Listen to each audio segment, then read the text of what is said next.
Hello, my name is Jana Hedden, and I have just completed my associate degree in Computer Information Technology. This is my video presentation and portfolio.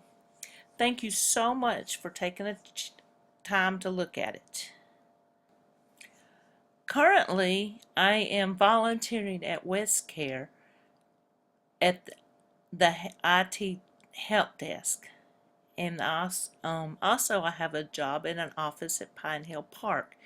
There I keep the directory upgraded, and it's on an Excel spreadsheet. And I keep the compliance list also on this a spreadsheet. I answer the phones, I process payments, and do a lot of talking with the residents. I previously worked at Dr. John Hopkins' office, and I used Eclipse practice management software, and also we process claims online, and so I did a lot of that too. I was the front office and the receptionist. I did billing, I did scheduling, I talked with patients, I talked with insurance companies, I made forms and kept records up to date. Just a lot of different things in that job. And I also worked for another place as a billing specialist, and I billed to the advertisers, and I updated the billing system, and I trained staff to do the advertising billing in QuickBooks. I've got an associate degree in health information technology, and I've got a computer information technology associate degree that I just completed. And here is a reference from my former employee, and I'm just very pleased with this reference. We parted on good terms. He was getting ready to, in the near future, to retire, and I knew I needed to get started on a different path in my career. So I started going back to school while still working for him, and then I dedicated myself more fully to my school. This is another reference from another, it's actually a patient of the doctor that I work for, and I've done some work for her personally as well, and in my job duties I had many interactions with this lady, and so I appreciate her words and her reference.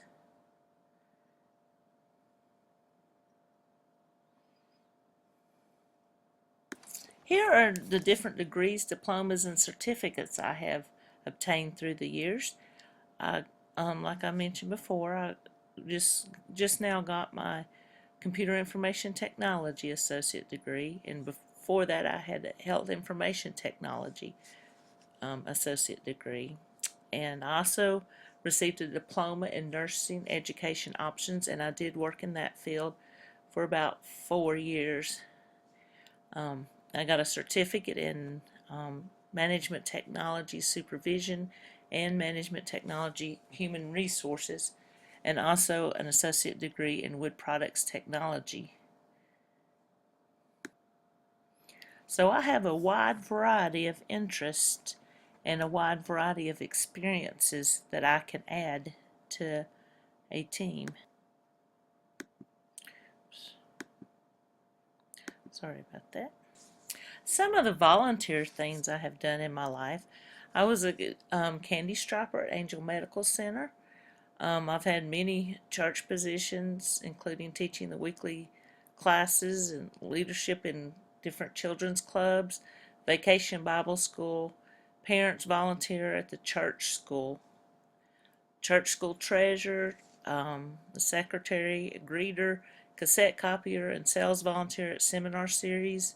So I've done many things inside the church, and also many things inside 4-H. I was a 4-H leader and parent volunteer and other activities, very active in 4-H.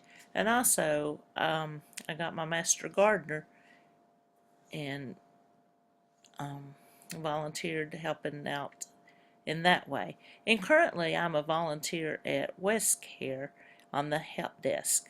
I started out as a student intern, and then when my hours and school project was finished, I asked if I could continue on and be a volunteer there until I got a job. So this is a little bit about my help desk support project at West Care in Silva. I answered the help desk phones and I resolved the issues as I could, and I put in tickets for all issues, the ones I could resolve and the ones I couldn't. And then I configured some thin clients to get them ready to deploy into the system. And I also deleted accounts of people that had been gone for over 6 months. One of the system administrators gave me the list, and I went through and deleted those. In the office, there's 4 help desk people, a supervisor to both sections of the department. Then the other section of the department has 2 system administrators, a network administrator, and a supervisor over those. I was able to help on the help desk because they needed someone to answer the phones. They have, like I said before, 4 IT personnel that answer the phones, but they also do on-site visits, and these on-site are anywhere Swain County, Jackson County, Macon County, and so they have field tickets to do as well as other projects. So to have somebody just answer the phones and problem solve and troubleshoot as they can and then pass it on has really helped them. My skills that I was able to use was the people skills. I had to get along with people on the team and anybody that called in. And I had to have communication skills with all of them. With the people on the phone, I had to be able to listen and decide and to hear and to troubleshoot the problems they were having.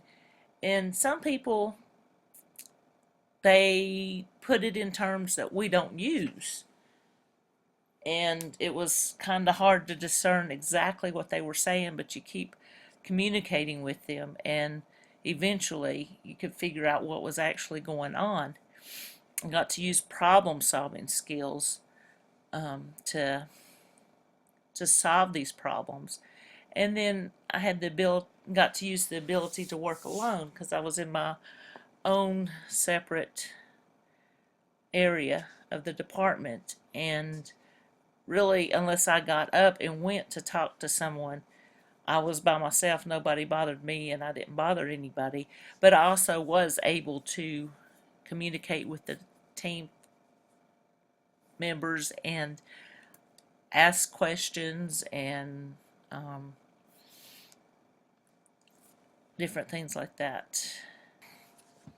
Some of the skills I gained during this project: I didn't used to like to talk on the phone if anybody was around.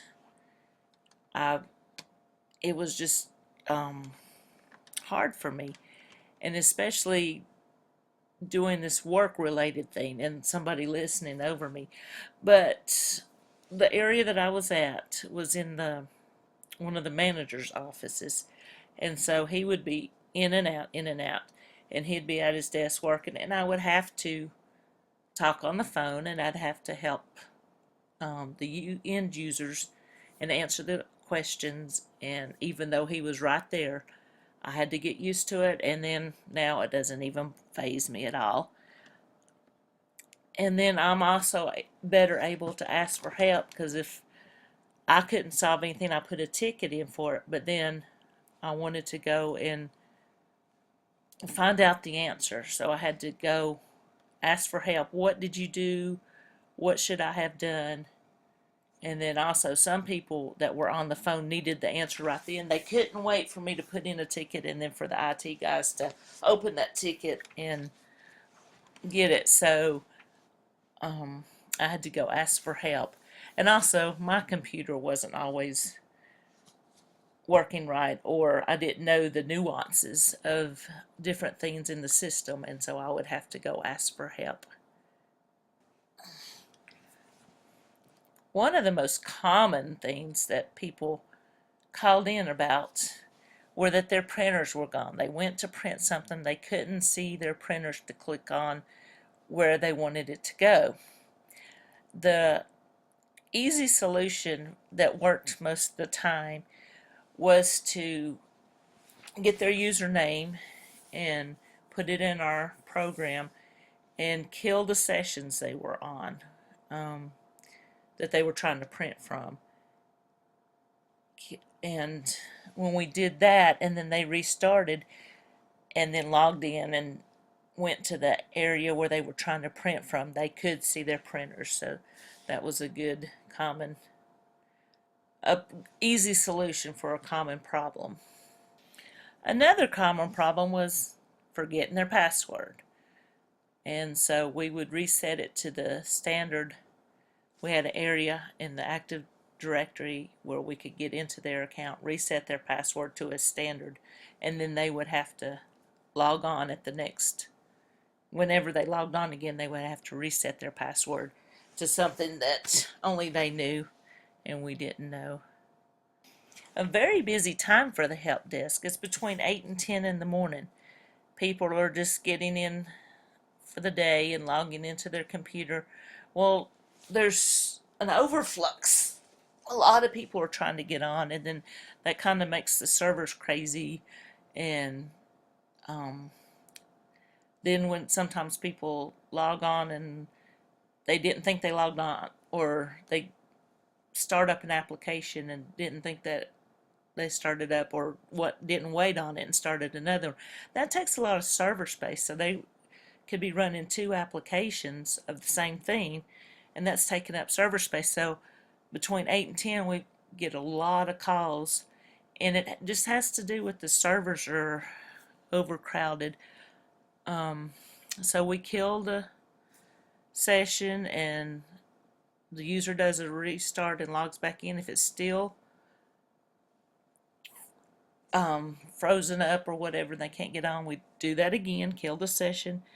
And what we're trying to do is get them to pick up a different server. And we can't just go in there and say, okay, we're going to put you on this server. We have to let it flow naturally, but eventually they'll get on another server and will be able to run their applications and do their work.